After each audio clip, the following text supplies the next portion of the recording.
I went fishing, but 10 minutes later, I returned home. I forgot some of the gear. Quickly entering the house, I heard my wife, talking to her friend, utter a strange phrase, "He's got such a long one." Both women laughed loudly. When they noticed me, I asked in bewilderment, "What are you talking about?" Mila, my wife, and her friend, Mary, exchanged quick glances. Mila was the first to speak, brushing it off casually. "Oh, Bruce," she said with a laugh. "We were just talking about Louis, the young neighbor who moved in last month. You know, he's been growing his hair out, and now he's got this long ponytail." Mary quickly jumped in, nodding as if she'd been waiting for the cue. "Yes, Louis's ponytail is down to his back now. We were just having a laugh about it. You probably wouldn't notice these kinds of things." I stood there, feeling slightly confused. "Ponytail," I repeated, still trying to piece together what I just overheard. Sensing the tension, Mary took a playful jab at me. "You wouldn't understand, Bruce," she teased. "You've been bald for about 20 years now." Both of them burst into laughter again, as if that little joke was the best part of their morning. I forced a grin, though inside it stung more than I let on. "Well," I replied, determined to turn the situation in my favor. "I didn't go bald because I didn't take care of my hair. I went bald because I used my head too much, working hard to become successful.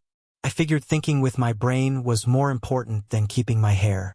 That earned me a couple of chuckles from them, and Mila shook her head, still smiling. I found the fishing tackle I'd forgotten, slung it over my shoulder, and headed back to the car. But as I drove toward the lake, something felt off. Their laughter still echoed in my mind, and a small knot of doubt twisted in my gut. I tried to shake it off. After all, it was probably just harmless fun. Fishing was supposed to be my escape, but somehow my thoughts kept drifting back to the house. I arrived at the lake, hoping for some peace and quiet. After parking the car, I cast my fishing rods, pitched the tent, and sat back in my chair, eyes fixed on the rods. But my mind wasn't as calm as the water in front of me.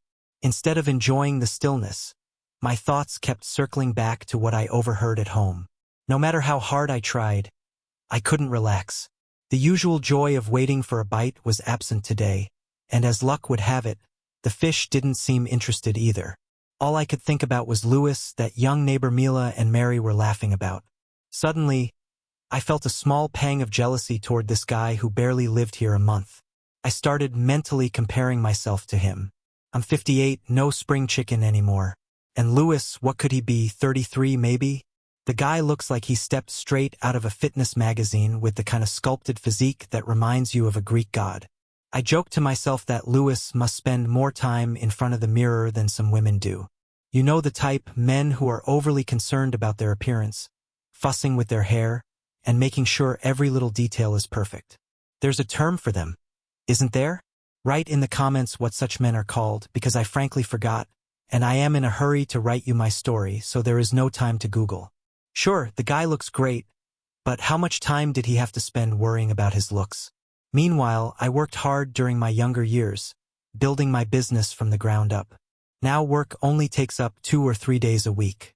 The rest of the time, I can relax, enjoy life, and know that our finances are secure. No need to grind day in and day out like Louis probably has to. In that way, I had an advantage over the guy. But then my thoughts drifted to Mila. She's 46, and lately I'd noticed a few changes in her. Nothing dramatic, but enough to make me wonder if she might be going through something. Midlife crises can hit people between 40 and 50, and sometimes they start looking for excitement in all the wrong places. Could that be what's happening with her? Or maybe I was just reading too much into things. I sighed, trying to shake off the feeling. No use tying myself up in knots over it. There was no real proof of anything, and sitting here overthinking wasn't going to help. I'd come here to relax, not to torture myself with wild ideas. So I decided to let it go, for now at least, and focus on the fishing. A week later, something else happened that I didn't see coming. Mila and Mary decided to sign up for yoga classes. At first, I was happy about it. I thought it was great that Mila wanted to stay active, especially since we were both getting older. But then I found out the real kicker. Guess who the new yoga instructor at the local fitness club is? Yep, you guessed it, Louis. The same Lewis, where I was trying to forget about, had somehow popped back into my life. Apparently, when there were other trainers there, Mila and Mary weren't in any rush to start yoga. But now, all of a sudden, they urgently needed it. Funny how that works, right? I mean, I get it with Mary. She's been divorced for about 5 years now, and she's single. It's not hard to understand why a younger, fit guy like Lewis might catch her eye. But why Mila? Why was my wife, who's never shown much interest in fitness classes before, now so eager to spend her time at the gym with him? I decided it was time to talk to Mila. I couldn't just keep letting this eat away at me. So one evening, I asked her, straight up, what the hell is going on with you and Mary hanging around Lewis? What were you two even discussing the other day when I walked in? Mila's face tightened, clearly irritated. Are you seriously jealous, Bruce? Is that what this is about? I didn't see any point in denying it. Yeah, I said, I am jealous. The guy's half my age. Looks like he was carved out of marble. And now you're spending your time doing yoga classes just because he's the instructor. What am I supposed to think? She rolled her eyes, clearly not in the mood for this conversation. Well, maybe you should use this as motivation to take care of your body and health for a change, she shot back. Honestly, Bruce, you've completely let yourself go. You've got a belly now, and let's not even get started on your issues with men's health. That last part hit me harder than I expected. I could handle the jab about my belly, but the dig about my men's health, that stung deep. A man my age will understand. When you start dealing with prostate issues, it messes with your confidence. I had just started treatment with a really good doctor, and things should get better in the coming months. But why in the world did Mila feel the need to throw that in my face? Why are you saying this to me? I asked, trying to keep my voice calm, even though my blood was boiling. I wasn't expecting her to be so harsh about it. We were supposed to be in this together, and here she was using my insecurities against me. Mila just shrugged as if she didn't even realize how much it hurt. Maybe it's time you face some facts, Bruce. Lewis isn't the problem here, you are. The conversation didn't end well. I felt like I'd been punched in the gut, not just by her words, but by the realization that something was shifting between us, and it wasn't just about Lewis. I was definitely offended by what Mila said, and it left a bitter taste in my mouth. I knew I had to figure this Lewis thing out, not just for my peace of mind, but to make sense of why my wife was suddenly so interested in this guy. Who the hell was Lewis anyway?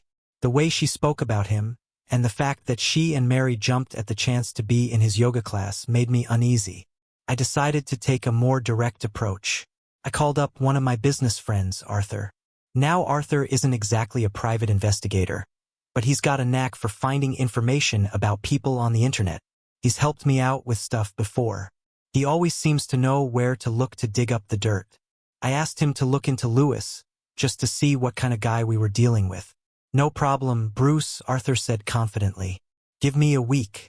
I've got some things on my plate, but I'll find out what I can. That gave me a bit of comfort. I wasn't going to sit around and stew in my jealousy without at least knowing who this guy was. But in the meantime, I needed to do something for myself. Around that same time, my doctor had been suggesting I make some lifestyle changes, in addition to the medication I'd been taking for my health issues. He didn't need to tell me twice. I already felt like I needed to prove something to Mila, and maybe even to myself. I started looking into different fitness programs, and one caught my eye, a men's sports camp. It was an old-school kind of program with lots of walking, sports training, and physical challenges designed to get the blood pumping and stimulate testosterone production. It sounded like the kind of thing I could get into, like being a Boy Scout again, out in the wilderness, pushing myself. It wasn't just about health anymore. It was about showing Mila that I wasn't some washed-up guy sitting around with a beer belly. She had just thrown it in my face that I needed to take care of my body, so I figured this would be the perfect way to show her I still had some fire left in me. There's still plenty of gunpowder in the barrel, and this camp was going to prove it. I signed up for the camp, and for the first time in weeks, I felt a sense of excitement. Sure, I was still waiting on Arthur's report, but now I had something productive to focus on. If Mila wanted me to take care of my health, then I'd do it, and I'd do it better than she ever expected. My training camp had just started, and right from the get-go, I knew this was exactly what I needed. The camp was set in a special base surrounded by thick woods, with a river running nearby. The air was fresh, the scenery was beautiful, and for the first time in weeks, I felt like I could finally breathe. I had been waiting to hear back from Arthur about Lewis, but out here, I barely had time to think about it. The camp was filled with all kinds of guys, from young men in their 20s to a few of older men pushing 70. I gotta say, those older men look like titans. You wouldn't guess their age from how strong and fit they were. Seeing them made me feel like I had no excuses. If they could do it, so could I. The training program was intense but exciting, full of challenges and interesting tasks designed to push us. I hadn't felt this alive in a long time. It was like I had tapped into a second wind. Just when I was getting fully immersed in camp life, my phone buzzed. It was Arthur. My heart raced a little as I stepped away from the group to take the call, wondering what he had found. His voice was calm, but what he said was anything but. Before the truth comes out, don't forget to subscribe to the channel and click the bell to receive notifications. You shouldn't miss many more extravagant stories. So Bruce, Arthur began, I found out some interesting things about your pal Lewis. He's the real deal when it comes to yoga and fitness. He's certified, got a solid reputation as a trainer, but that's not all. I could hear the edge in Arthur's voice, and I braced myself for what was coming. Turns out Lewis worked in male striptease for a long time. That's not the worst of it, though. He's pretty financially comfortable too, or at least he shows off like he is. He's got this whole image of living large, you know? But here's the kicker. He runs a men's blog, a paid subscription kind of thing, where he teaches guys how to live the high life. I raised an eyebrow, what, like fitness tips or lifestyle stuff? Arthur chuckled darkly. No, Bruce, this blog is all about teaching men how to be gigolos, how to pick up older women, how to charm them, and how to, well, get gifts from them. He's basically coaching guys on how to live off women, and he's proud of it. I was stunned. Lewis wasn't just a fitness trainer or some random yoga guy. He was out here teaching men how to manipulate older women for money and gifts. The thought of him hanging around Mila and Mary, all while running this sleazy operation on the side, made my blood boil. Arthur continued, it's all there, Bruce. I've got screenshots, links, everything. You can show this to Mila later if you need to. Seems like a solid trump card if you ask me. I thanked Arthur, feeling both furious and relieved at the same time. I'd been suspicious of Lewis, but this was beyond anything I could have imagined. Now I had something real to confront Mila with when I got back. But for now, I had to stay focused on my camp. I wasn't going to let Lewis and his sleazy little gigolo routine ruin what I was building here. This camp was about me proving to myself and to Mila that I wasn't done yet, that there was plenty of fight left in me. So I pocketed my phone and headed back to the group, feeling more determined than ever. Whatever happened next, I knew one thing. When I returned home, things were going to change, and I had the perfect card up my sleeve. The day finally came when I returned home from the camp, feeling stronger, clearer, and ready to face whatever needed to be addressed. Before confronting Mila, I decided to check something I'd never bothered with before, her spending. I had access to her card, but out of respect, I'd never thought to monitor it. But given what I now knew about Lewis, I couldn't let it go unchecked. To my frustration, she had indeed spent more than usual. A lot more. The numbers didn't lie. Had she actually been giving this gigolo money? My blood started boiling just thinking about it. I waited at home, stewing in my thoughts, ready for the confrontation. When Mila finally came home that evening, I noticed right away that something was off. She looked surprised to see me sitting there, almost like she wasn't expecting me back yet. Worse, she was clearly drunk. I could smell the alcohol on her as soon as she walked through the door. Where have you been? I asked, my tone sharper than I intended. Oh, Bruce, you're already home. She slurred slightly, ignoring my question. I didn't waste time. Where have you been spending all this money these past 2 weeks, Mila? You've been blowing through more cash than usual, and I'm not seeing anything to show for it. She blinked at me, clearly taken aback. What the hell, Bruce? Since when did you start checking my spending? I manage my account how I see fit. You don't get to control me. Her defensive tone was expected, but it only fueled my anger. Control you? No. But when you start throwing money around, and it looks like you're playing into the hands of that Lewis character, yeah, I'm gonna start asking questions. I stood up, my frustration boiling over, as I pulled out the printed sheets of paper Arthur had sent me. Do you even know who this guy is? Let me tell you, he's a gigolo, Mila. A sweet-talking scam artist who makes a living off women like you. He teaches other men how to do the same. Are you really that stupid to fall for this saccharine handsome guy? Her eyes widened as I threw the papers down in front of her. Look at it, I spat. Look at what this guy really is. He's using you. Mila stared at the pages for a moment, her face a mix of confusion and disbelief. Then she slowly sank onto the couch, shaking her head. No, that's not true. He's not like that. He's just a yoga instructor, Bruce. I scoffed. A yoga instructor? Sure, and a male stripper. And a scammer. He's all of that, and you're falling for it. She sat there, silent for a few moments, staring at the evidence I'd laid out. I could see the gears turning in her head, but whether it was the alcohol or the reality hitting her, she wasn't firing back like she usually would. She just sat there, looking lost. Mila sat there in silence for what felt like an eternity. Then, with a bitter edge to her voice, she said, "Yeah, he really was an asshole." For a moment, I felt a flicker of relief. Maybe she was seeing sense. But then, almost under her breath, she muttered, "It's good that I broke up with him." The words hit me like a truck. I stood there, stunned. She didn't even seem to realize she'd said it out loud. You are reading this story now. Write in the comments why she said this. Probably Lewis left her, and she was upset. I thought about it, and it seems to me that maybe that was his tactic. Mila, I managed to choke out. Are you completely crazy? Did you have an affair with him? She looked at me, eyes widening for just a second before snapping. So what? She shouted, her voice shaking with a mixture of anger and frustration. Yes, okay. So what if I did? I was speechless, but before I could even process what she just admitted, she started getting hysterical. Her voice cracked, and she threw her hands in the air like she was cornered. I'm a grown woman, Bruce. Do you know what that feels like? I'm scared. My youth is fading, and I don't know what to do. Her words were coming out in a torrent now, and I barely recognized the woman in front of me. Was that really a reason to cheat on me? I asked, trying to keep my voice steady, though I could feel my chest tightening. This wasn't just betrayal. It was like watching everything I thought I knew crumble in front of me. It wasn't cheating.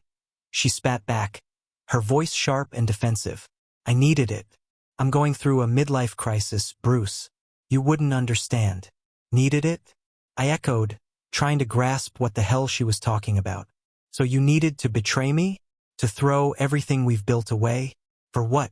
Mila's tone shifted, becoming something almost cruel. Look at you, Bruce. You're older than me. You've got your health issues and you just drag me down. I'm still in my prime, and I needed to feel alive again. You wouldn't understand that. Her words cut deeper than anything I'd ever heard. When did you become like this? I asked quietly, not even sure she could answer. She didn't. Instead, she started rambling, turning the blame onto me. You don't understand anything about women, Bruce. You don't know what it's like for us, how we feel as we age, what we need. And you've let yourself go. You don't even try anymore. I couldn't believe what I was hearing. It was like Mila had turned into someone else, someone I didn't know. For a moment, it felt like there was something darker at play, something pulling her in this direction. And then it hit me, Mary. It had been Mary who dragged her to those strange classes and courses. All that nonsense about women's energy, and who knows what else. Maybe it was just a hunch, but it felt like Mary had planted some bad seeds in Mila's head. And now those ideas were blooming into this madness. I didn't know how to respond. The woman I loved, the one I thought I knew, was blaming her own midlife crisis on me, on my age, my health, on everything but herself. This whole situation had destroyed me. It felt like everything good inside me had just faded. I watched as Mila, without a care in the world, grabbed a bottle of wine and started pouring herself another glass, already well on her way to getting drunk. The sight of it just fueled my anger. I could feel it building up inside me, boiling over as I struggled to keep my cool. I snapped, the words escaping before I could stop them. I guess Louise has a long tail in more ways than one, right? She didn't even flinch. Instead, she burst into hysterical laughter, the sound cutting through me like a knife. And he manages it better than anyone. She slurred, her eyes glazed over but full of spite. I stood there, gripping the edge of the table, my knuckles white. Her words echoed in my mind, and for a moment, I felt like I might lose control. But I didn't. I held it back somehow, though the rage was tearing through me. "Mila," I shouted, the force of my voice startling even myself. "You've destroyed our marriage. You cheated, humiliated me, and now, instead of remorse, you're still trying to tear me down. After everything you've done, I have no choice. I'm filing for divorce." She didn't blink. Instead, she raised her glass in some twisted mock toast. "Bruce, go to hell," she sneered. "But just don't forget that, in your cozy little financial world, I have a share. You can't do a damn thing about that." I clenched my fists as her words sank in. She was right, of course. No matter how much I wanted to leave her with nothing, it wasn't possible. She had a stake in my business, and we had tied so many parts of our lives together. I trusted her. I loved her. And now I was paying for it. But as much as her words stung, they also brought clarity. I looked at her, drunk, laughing at my pain, throwing everything in my face, and I realized something. I'd rather lose some of my money than live like this, in this constant state of humiliation. Some time passed, and Mila and I got divorced. She walked away with her share of the assets, enough to live comfortably, at least if she didn't waste it all on young lovers like Louis. As for me, I decided to make a fresh start. I packed up my life and moved to a new place, far from the memories of our crumbling marriage. I needed distance, not just from her, but from everything that reminded me of those last painful months. What surprised me most, though, was what happened after the dust settled. Of all people, it was Mary, Mila's so-called friend, who started hitting on me. It began subtly enough. She reached out, supposedly just to check on me, saying she wanted to console me, but soon enough, the flirting began. She'd find excuses to meet up, always a little too touchy, always with that gleam in her eye that I knew too well. Couldn't believe it. Mary, the very person who had fueled Mila's strange ideas and midlife crisis, was now trying to slither into my life. It felt like she was playing a long game, and I couldn't help but think she had her own twisted agenda all along. Maybe she'd always had her eye on me, waiting for the right moment.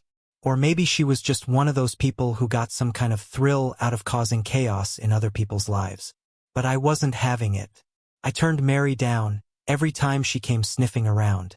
After what I went through with Mila, the last thing I needed was more drama. I was done with that.